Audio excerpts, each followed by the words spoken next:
Hi, Ed here from keywordspeopleuse.com, and I've got an exclusive time-limited offer for you. If you book a product demo with Keywords People Use, I'll give you a free 7-day trial of our standard plan, which allows you access to our new content optimization tool. This tool hooks into your Google Search Console data so we can find all the keywords you're ranking for and what pages are ranking. We then crawl your site content and use advanced machine learning techniques like embeddings and cosine similarity to find you content optimization opportunities that will quickly boost your impressions and clicks from Google. This new feature in Keywords People Use is already showing results for people using it. Don't miss out on the opportunity of a 7-day free trial. Just go to keywordspeopleuse.com/demo to book your slot. That's keywordspeopleuse.com/demo. You'll find the link in the show notes of this episode. Hi, Ed Dawson here. And as I'm a bit busy at the moment and need a break, welcome to another one of my Best of SEO is Not That Hard podcasts. These are the episodes from the back catalogue that I think have the greatest hits and ones that are still relevant and provide great value for you. So without further ado, let's get into the episode. Hello and welcome to SEO is Not That Hard. I'm your host, Ed Dawson, the founder of keywordspeopleuse.com, the place to find and organise the questions people ask online. I'm an SEO, developer, affiliate marketer and entrepreneur. I've been building and monetizing websites for over 20 years, and I've bought and sold a few along the way. I'm here to share with you the SEO knowledge, hints and tips I've built up over the years. Hello and welcome to SEO is Not That Hard. It's me here, Ed Dawson as usual, and today I'm going to talk about a study that I've come across from, it's quite an old study, about 8 years old, but the results are absolutely really interesting to think about. And this is about slow sites and how it doesn't just affect Google, how it affects real users and revenue. So this was a test that was run by the FT.com, so the Financial Times of London, like a really, incredibly world-renowned newspaper website.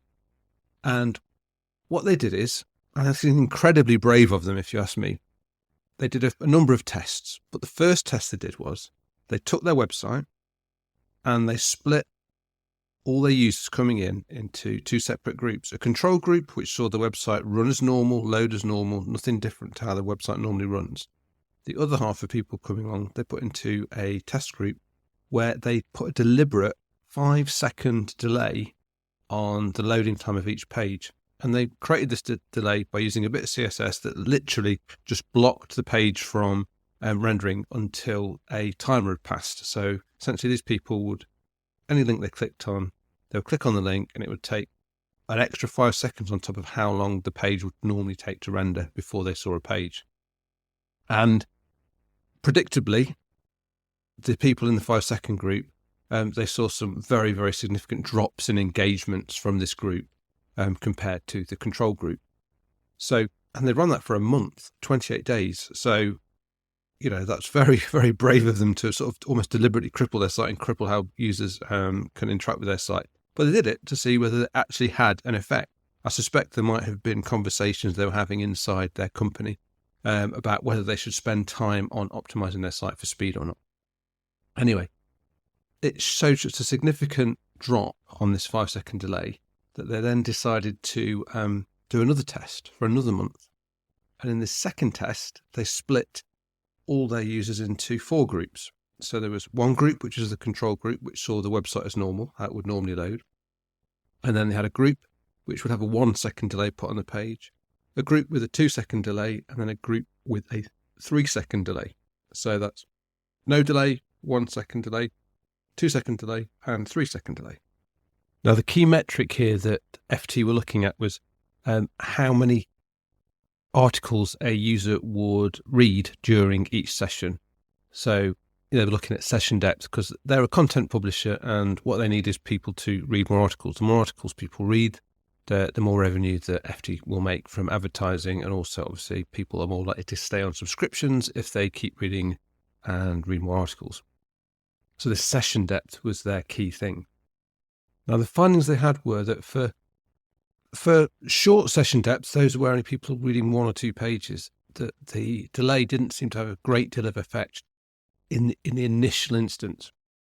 So that is, people might accept a slow loading page once or twice in a session, but as soon as it becomes clear that the site is slow overall, this is when you start to get big impacts on that session depth. And what they could see clearly was that the longer the delay, the faster the drop-off in engagement. Now, they also grouped the users by the level of engagement that they'd previously seen from these people prior to the test. So they grouped people into high and low engagement. Now, what they saw was that low engagement users were impacted the most. They were the ones that were most likely to drop out if the pages were slow. Whereas the highly engaged users, these are users who've been using the FT for a long time and reading many pages a day previously, would be a lot more tolerant of slow pages, but they would still see lower engagement than those highly engaged users which weren't seeing the page delays. But it does show that loyal users of a site will put up with more than those who aren't. But it still has a negative effect. In addition, they also segmented people by whether using a mobile device, a desktop device, or a tablet. And they found that people with mobile devices were slightly more likely to put up with delays compared to desktop and tablet people. They surmised that obviously desktop and tablet people were more likely to be on a good, strong, fast connection, whereas mobile users would be more likely to be have a slower connection if they're out using mobile data. One caution I will put on this: this test was done in 2016 when mobile data speeds were much slower than they are now. We've got much faster speeds now. In 2016, even 4G wasn't necessarily as prevalent as it is now, and there was no 5G. So I think that if this test was repeated, mobile users might be less likely to be as forgiving as they were back in 2016 for slow load times.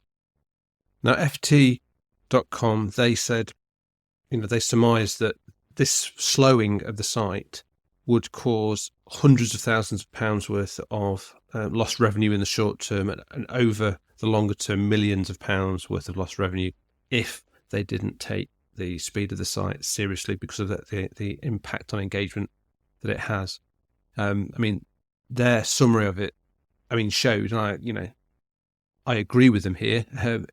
But it's great that they've got the data on this. But it showed that the speed of a site can really negatively impact a user's session depth. How far they will go on your site, how much time they will give you. The slower your site, the less likely they are to dive deeper into it. And the slower the site, the greater this effect will be. So it's clear that if you've got a site that is performing slower than what someone would expect it to, then they're just not going to give you the time of day. And you're not going to get that person over the line from being someone who's just found you to someone who's going to be a follower and potentially a customer in the future. You've really got to concentrate on site speed. It's not just for Google. I know that we've always talked about it in the previous times I've talked about specifically about Google and just mentioned the negative effect on people as a side note, really. But this data in this study really should demonstrate to you how important it is that you take site speed seriously. Now, I will share a link to the actual study and all the data that's in there in the show notes. So if you're interested, and I do suggest having a good read of it. If you're interested, do go and read that. And if you have a client or a boss who is not taking any suggestions or any concerns you've got about speed seriously, then just share this study with them. If it doesn't change their mind, then I don't know whatever will. So anyway, I hope you found that useful, and I'll look forward to seeing you next time.